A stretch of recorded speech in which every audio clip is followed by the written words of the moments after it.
নমস্কার। গল্পকথনের সকল শ্রোতা বন্ধুকে আরও একবার স্বাগত জানাই। বন্ধুরা কেমন আছেন? আশা করি ভালো আছেন, সুস্থ আছেন। আপনাদের কাছে আমার আজকের নিবেদন সুনীল গঙ্গোপাধ্যায়ের লেখা গল্প সার্থকতা।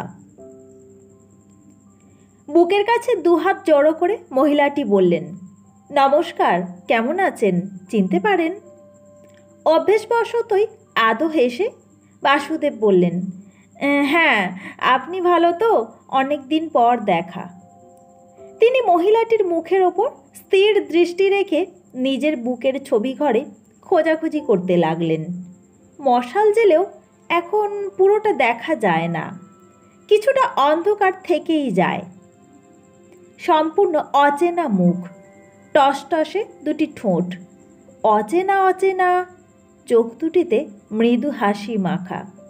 অনেকের মধ্যেও দৃষ্টি আকর্ষণ করার মতন মুখ ও শরীর, কিন্তু যৌবন একেবারে ঝুঁকে এসেছে শেষ প্রান্তে। রূপ যাই যাই শব্দ তুলেছে। মহিলাটি চিবুক উঁচু করে বললেন, চিনতে পারেননি তো? আমার কিন্তু ঠিক মনে আছে। আচ্ছা। অন্য ঢেউ আসে। মহিলাটি দূরে সরে যান।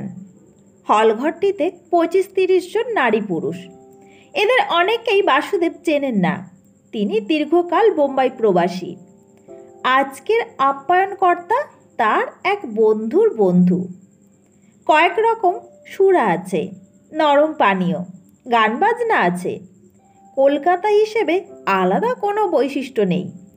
বোম্বাই, দিল্লি, মাদ্রাজ সব জায়গাতেই আজকাল এই রকম পার্টি হয়।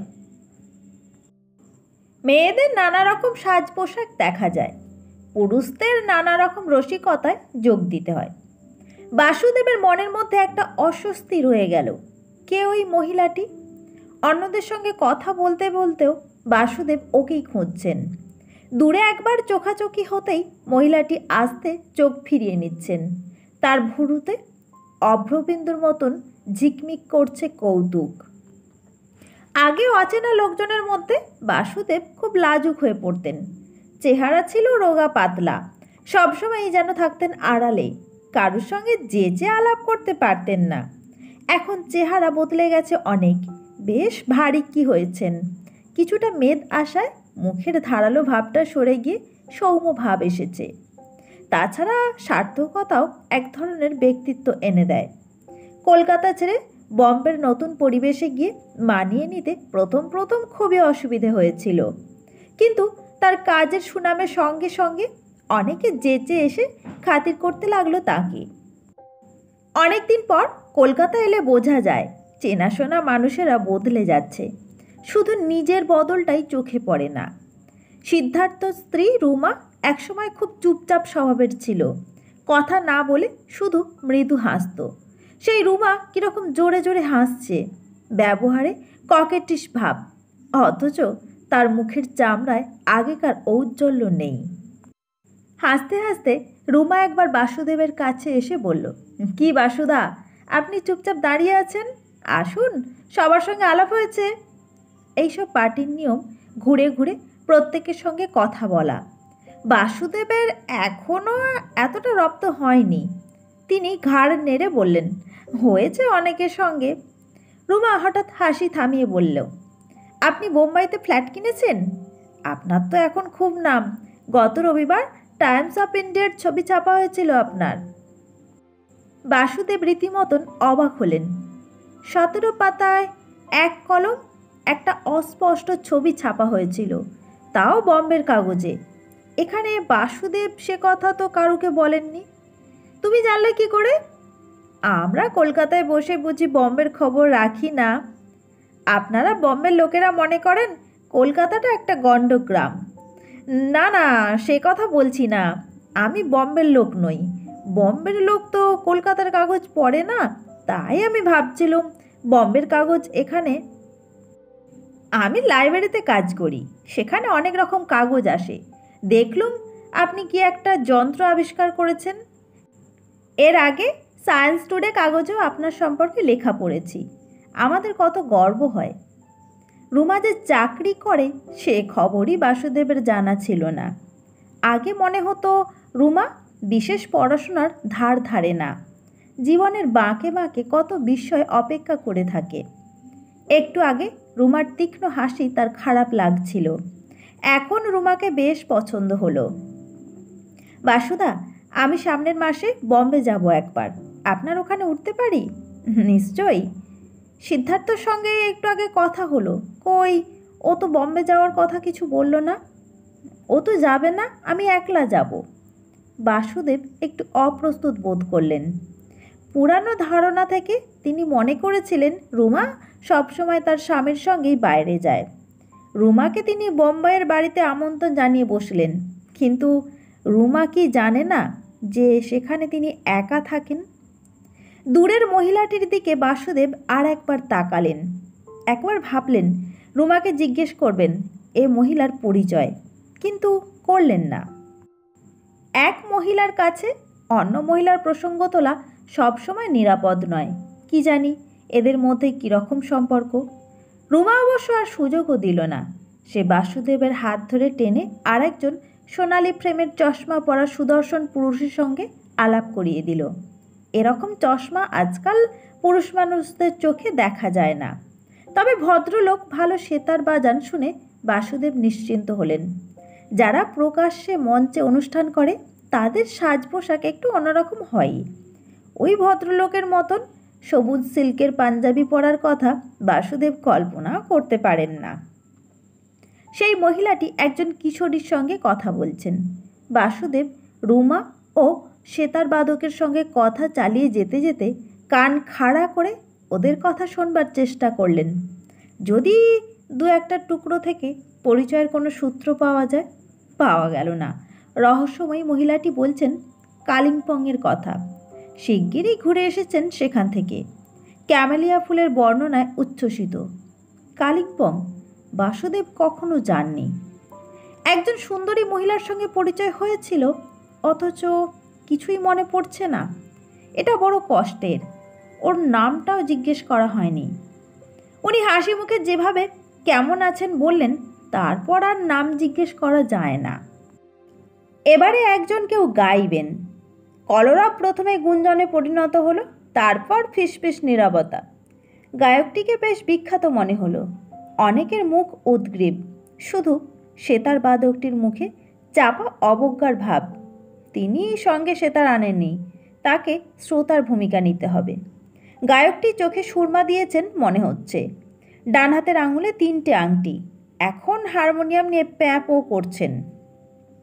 শুভাশিস গায়কের পাশ থেকে চেঁচিয়ে বলল, বাসু, তুমি একেবারে পেছনে বসে আছো কেন? সামনে এসো, তোমার সঙ্গে ওর আলাপ করিয়ে দিই। বাসুদেব হাত তুলে বললেন, ঠিক আছে, পরে। শুভাশিসের সঙ্গেই তিনি এখানে এসেছেন। ও বড্ড বেশি কথা বলে, অতিশয়োক্তিতে ওস্তাদ। বাসুদেবের সম্পর্কে লোকজনের কাছে এমন পরিচয় দিতে শুরু করে যে তার লজ্জায় মাথা নুয়ে যায়। হাতে সিগারেটটা ফেলবার জন্য অ্যাস্ট্রে খুঁজতে খুঁজতে বাসুদেব সেই মহিলাটির কাছে চলে এলেন। এর সঙ্গে কোনো পুরুষ নেই। বাসুদেব এতক্ষণ লক্ষ্য করে তা বুঝেছেন। বাসুদেব হেসে জিজ্ঞেস করলেন, আপনি এখন কোথায় থাকেন? মহিলাটি বাসুদেবের চোখে চোখ রেখে বললেন, অর্থাৎ আমার নামটা এখনও মনে পড়েনি তো? আমি বলবো না, ভুলেই গেছেন যখন। খুব চেনা চেনা লাগছে। মিথ্যে কথা, আমার চেহারা বদলে গেছে, সবাই বলে আজকাল। আমার কিন্তু আপনার কথা ঠিক মনে আছে। তখন ধুতি পাঞ্জাবি পরতেন, চঞ্চলদের বাড়ির আড্ডায় এক কোণে চুপচাপ বসে থাকতেন। ঠিক বলছি কি না? চঞ্চলদের বাড়ি। গান শুরু হতেই কথা থামিয়ে দিতে হলো। মহিলাটি ইচ্ছে করে বাসুদেবের পাশ থেকে সরে গিয়ে একটু দূরে সেই কিশোরী মেয়েটির পাশে বসলেন। চঞ্চলদের বাড়ির কথা শুনেই সব মনে পড়ে গেছে বাসুদেবের। অনেক দিন আগেকার কথা, 14-15 বছর তো হবেই। এই সেই দুর্ধর্ষ তরুণী, মূর্তিমতী, অহংকার। চেহারা অনেক বদলেছে ঠিকই, যেমন বাসুদেবেরও বদলেছে। কি মুখের রেখা ও চাহনির ঝিলিক তো সেই একই রকম।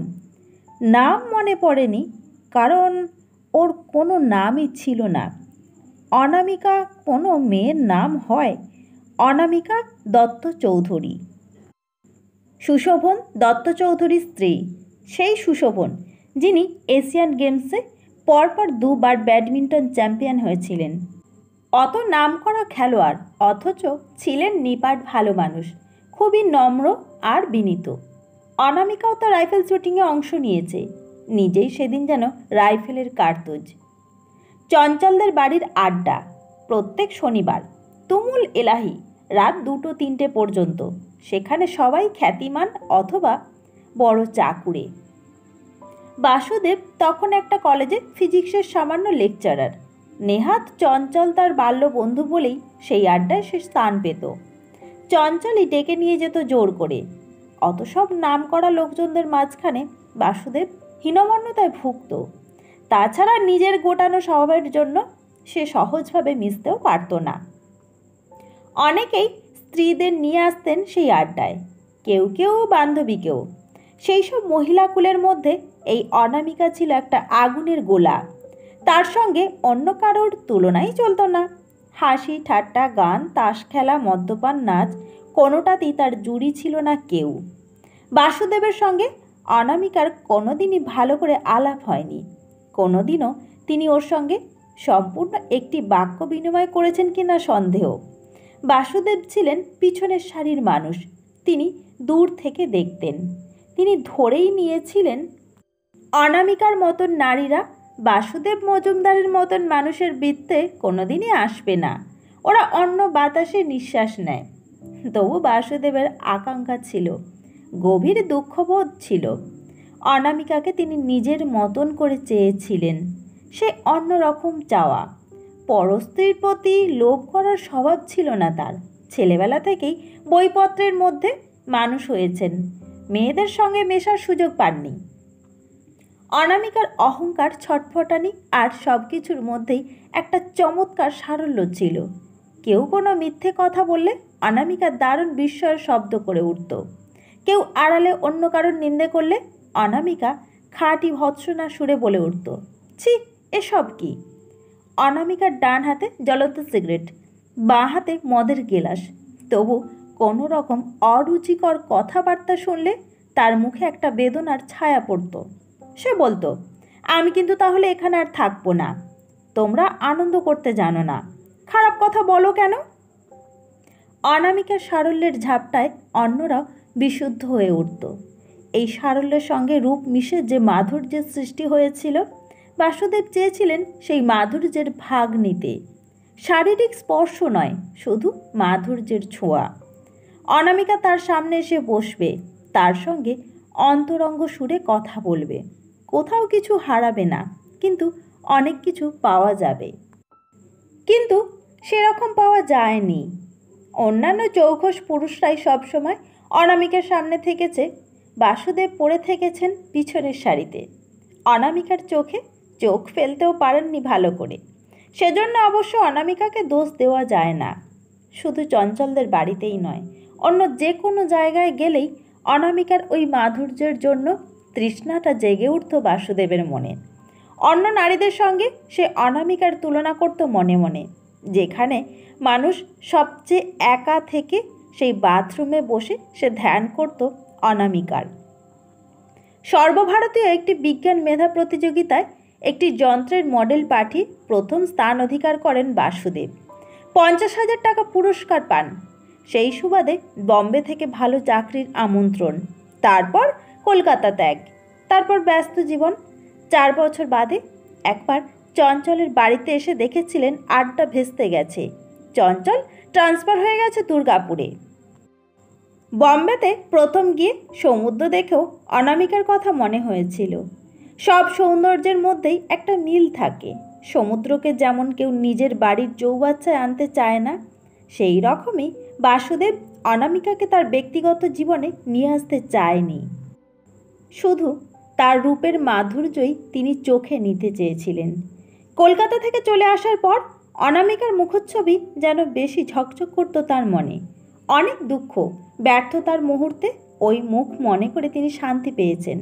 তারপর আস্তে আস্তে দুঃখ কমতে লাগলো। ব্যর্থতার বদলে একে একে দেখা দিতে লাগলো সার্থকতা। বাসুদেব মজুমদার টমাস এডিসনের মতন আবিষ্কারক নন বটে, কিন্তু ভারতীয় পরিপ্রেক্ষিতে তিনি বেশ সার্থকই বলতে হবে। 47 বছর বয়সে তার সমসাময়িকদের মধ্যে তিনি যথেষ্ট উদ্ভাবনী শক্তির পরিচয় দিয়েছেন।